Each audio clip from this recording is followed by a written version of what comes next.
Hey everyone, Namaskar. This is Surya from Fluent Spoken Classes or I in Dugapur. Today my topic is Prasant Kishore. You are very shocked to know about this line. Yeah, I am a teacher, so I am going to speak about Prasant Kishore. Do you know Prasant Kishore? I want to show him. I want to show you his face. You can look this Prasant Kishore. He's a Prasant Kishore. You can look. He's a Prasant Kishore. Prasant Kishore is a leader of Bihar. He's a working very good and he's a fighting elections for Bihar rights. And he's going to speak everything in the favor of Prasant Kishore. I want to tell you one thing. Na, there are many students and there are many friends who can ask me one question. So, are you going to speak in the favor of Prasant Kishore? So you can watch this video. I'm not going to speak in the favor of Prasant Kishore. I'm going to speak the reality. I will speak both. Favorness is criticized also. What is good I will praise and what is bad I will criticize. If you want to listen this video to watch this video, definitely we get an idea of what is going on here.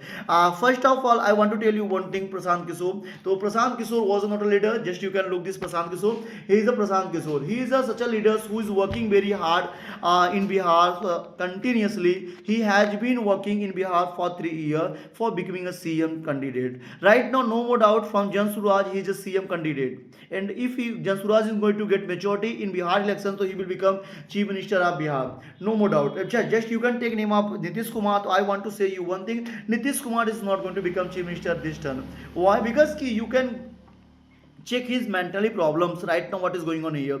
Just Prashant Kishor के बारे में बताता हूँ मैं. तो प्रशांत किशोर ही main figure है today. तो we can not talk about the Nitish Kumar या Tejashwi Yadav. Another day I will get a time तो I will talk about Nitish Kumar and Tejashwi Yadav. Next I am going to talk about this line.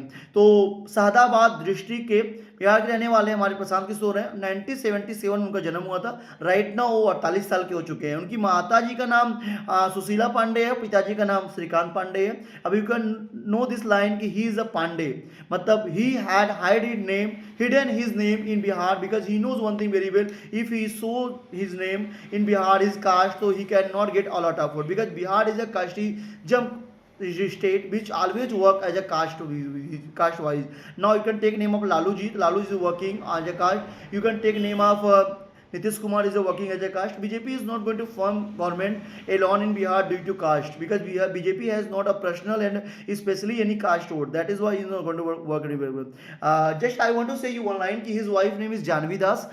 She is also a richest woman and is a land nationalist. I want to tell you about one thing. Prashant Kishor, आप ना थोड़ा जानो प्रशांत किशोर के बारे में. प्रशांत किशोर कौन है? सबसे पहले आप जानो ना, प्रशांत किशोर विदेशों में काम करते थे. He was working abroad and he had worked in America also in many states. He has done much hard work. First of all, you should know one thing about Prashant Kishore. Prashant Kishore is not a simple man. He is a very toughest man. Just I want to show you his wife. Just he is Janvi Das. She is Janvi Das. You can look. She is Janvi Das. She is his wife. Prashant Kishore wife. She is Janvi Das. You can look it. Janvi Das. She is a wife of Prashant Kishore. Prashant Kishore, you can ask one questions to me कि from where did Prashant Kishore get this money? तो you should know ना कि IPAC नाम की company थी प्रशांत किशोर की, which was working along with Narendra Modi. अब you are very shocked that Narendra Modi, हाँ प्रशांत किशोर 2012 से पहले वो अमेरिका में काम किया करते थे. उससे पहले वो कांग्रेस की सरकार में आते हैं तो राहुल गांधी से बातें करते हैं. राहुल गांधी उनको सपोर्ट नहीं करते हैं तो राहुल गांधी को छोड़ के वो जाते हैं गुजरात में. पहले वो आते हैं राहुल गांधी के पास. राहुल गांधी ने उनको अमेठी काम दिया कि जाओ अमेठी में काम करो. लेकिन प्रशांत किशोर ने अमेठी का काम करना नहीं चाहा. Do you know why? Because Prashant Kishor को लग रहा था ना कि अमेठी मेरे लिए छोटा सा, मैं उससे बहुत बड़ा आदमी हूँ. तो प्रशांत किशोर आए राहुल गांधी काम करने, लेकिन उसमें कांग्रेस सरकार थी. 2009 की बात मैं कर रहा हूँ. तो जब प्रशांत किशोर को नहीं समझ में आया तो अपना छोड़ के देश चले गए. फिर अपने विदेश का अमेरिका में काम करने लगे. कुछ दिन बीतते चले गए तो नरेंद्र मोदी के पास खबर आया, मतलब उन्होंने विदेश में एक कंपनी ज्वाइन की जहाँ पे उनको पूरा खाका रेडी, मतलब पूरा जो विश्वास था उनको वहाँ पे मिल गया. किसको मिल गया? प्रशांत किशोर को, का इंडिया के बारे में. तो उन्होंने 2 कॉपी रेडी किया. एक उन्होंने मनमोहन सिंह, उसमें वो प्राइम मिनिस्टर देश के थे, उनको भेज दिया. और एक गुजरात के मुख्यमंत्री नरेंद्र मोदी को भेज दिया. मनमोहन सिंह ने खाका पढ़ा लेकिन उनका लगता नहीं था सोनिया गांधी का, तो उन्होंने चुप हो गए. लेकिन जैसे वो डॉक्यूमेंट्री नरेंद्र मोदी ने पढ़ा तो उन्होंने प्रशांत किशोर को ईमेल करवाया और अपने पास बुलाया. प्रशांत किशोर पहले दिल्ली आते हैं. दिल्ली आने के बाद तुरंत वो गुजरात चले जाते हैं. जैसे गुजरात जाते हैं वहाँ पे गुजरात में जाने के बाद एक चीज़ देखते हैं, वो नरेंद्र मोदी का साथ मिलता है. तो नरेंद्र मोदी के साथ मिलकर काम करने लगते हैं. नरेंद्र मोदी के बिल्डिंग, नरेंद्र मोदी से मुख्यमंत्री थे तो 2012 का इलेक्शन आ गया था गुजरात का. उन्होंने नरेंद्र मोदी के साथ काम किया और नरेंद्र मोदी को एक पॉपुलर फंडिंग किया. तो पहली बार 3D एनिमेशन आया. पहली बार 3D एनिमेशन आया, उन्होंने प्रशांत किशोर ने ही लाया था. प्रशांत किशोर ने नरेंद्र मोदी का साथ दिया और 2012 का इलेक्शन नरेंद्र मोदी जीत गए।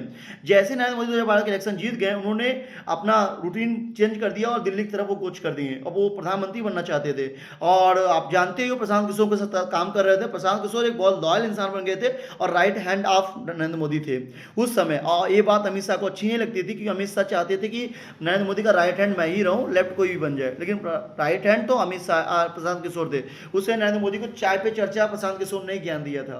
Yes, you can look, Prashant Kishor ने ही चाय पे चर्चा दिया था कि चाय पे चर्चा करने का तरीका अच्छा रहेगा। प्रशांत किशोर की बातें सुन के नरेंद्र मोदी ने चाय पे चर्चा शुरू कर दिया। और उसके बाद आप जानते हैं 2014 के बाद भारतीय जनता पार्टी बहुत पूर्व बहुमत सरकार बना लेती है। जैसे सरकार बनती है, प्रशांत किशोर को उम्मीद थी कि मुझे सरकार में कोई बहुत बड़ा पोस्ट मिलेगा। सरकार ने कोई पोस्ट नहीं किया, बल्कि भारतीय जनता पार्टी के राजनाथ सिंह, अमित शाह प्रशांत किशोर से खुश नहीं थे। उन्होंने प्रशांत किशोर का विरोध कर दिया। जब उन्होंने प्रशांत किशोर का विरोध कर दिया, प्रशांत किशोर को ना चाह के भी अपने आप को कमजोर करना पड़ा और फिर एक दिन वो कमजोर हो गए।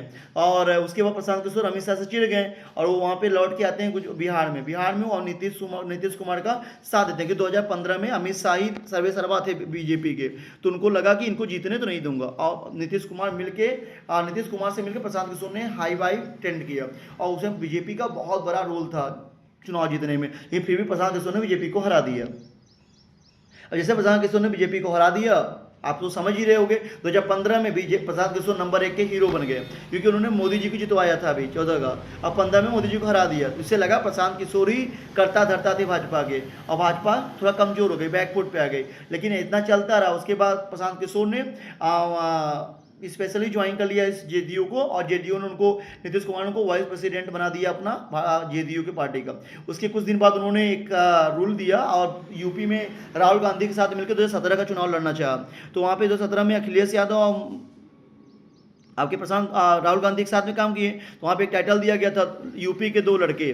तो उनको लगा कि लोग सफल हो जाएंगे, लेकिन यूपी में कांग्रेस सिर्फ 7 सीट जीत पाती है, 5 और 2 7 सीट जीत ही पाती है। इससे प्रशांत किशोर का टेंटिंग कमजोर हो जाती है और टेंटिंग पंटिंग प्रशांत कमजोर हो जाते हैं, और उनका जो नाम था मार्केट में आईपेक के नाम से, चुनावी रणनीतिक नाम से, वो दब जाता है। प्रशांत किशोर फिर से कमजोर हो जाते हैं और फिर वो अपना काम फिर शुरू करते हैं। उसके बाद वो कमजोर हो गए, फिर दिल्ली में केजरीवाल से मिलते हैं, फिर 2021 में ममता बनर्जी से मिलते हैं, वहाँ दोनों मजबूत हो गए, केजरीवाल से मजबूत हो गए वो, ममता बनर्जी मजबूत हो गए, दोनों जगह मजबूत हो गए। और फिर उन्होंने एक भविष्यवाणी कर दिया ट्विटर पे आके ऑन द स्पॉट कि भाजपा पश्चिम बंगाल में 2 डिजिट नहीं पार करेगी, यानी 100 अंक से नीचे रहेगी, और ये भविष्यवाणी उनका बहुत सफल हो गया, फिर सुनामी हो गए। उसके बाद आपको पता ही होगा प्रशांत किशोर यहाँ गए, वहाँ गए, तमिलनाडु गए, फिर राहुल गांधी से मिले, क्योंकि उनका कहीं भी प्लान सेटल नहीं हुआ। उसके बाद प्रशांत किशोर ने अपनी खुद की पार्टी बनाई जन सुराज, और इसमें वो बिहार में काम कर रहे हैं। ये तो किसी को नहीं पता कि कितना वोट पाएंगे वो, ये कोई नहीं जानता है, लेकिन ये भी कोई नहीं जानता कि क्या होने वाला है, क्या रियलिटी होगा। बट इतना मैं कह सकता हूँ सच्चाई के हिसाब से प्रशांत किशोर का एक बहुत बड़ा योगदान होने वाला है बिहार में, और वो बहुत ज़्यादा वोट लाने वाले हैं बिहार में। वो सरकार बनाएंगे नहीं बनाएंगे अलग बात है, वो बहुमत पाएंगे नहीं पाएंगे अलग बात है, शायद वो एक भी वोट ना पाएं, सॉरी एक भी सीट ना पाएं, वोट तो पा रहे हैं, शायद एक भी सीट ना पाएं, लेकिन शायद वो पूरा बहुमत पा जाएं। लेकिन इतना तो कह सकता हूं मैं, प्रशांत किशोर बिहार में एक बहुत बड़े पत्ता साबित होंगे। क्योंकि मैं कुछ बता दूं आपको एक चीज़ें में प्रशांत किशोर के बारे में, गिव मी 1 मिनट।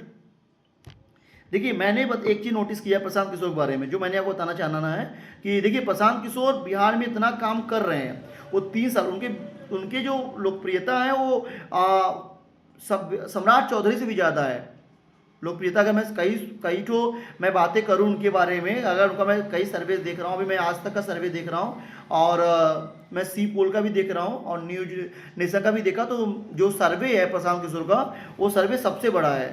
वो बस तेजस्वी यादव के बाद कोई है तो प्रशांत किशोर ही है। तो you can take the name of Prashant Kishore, he is a CM face. अगर आप देखेंगे चिराग पासवान, प्रशांत किशोर और सम्राट चौधरी में सबसे बड़ा सीएम फेस कौन है? प्रशांत किशोर हैं। तो please don't take it lightly this video.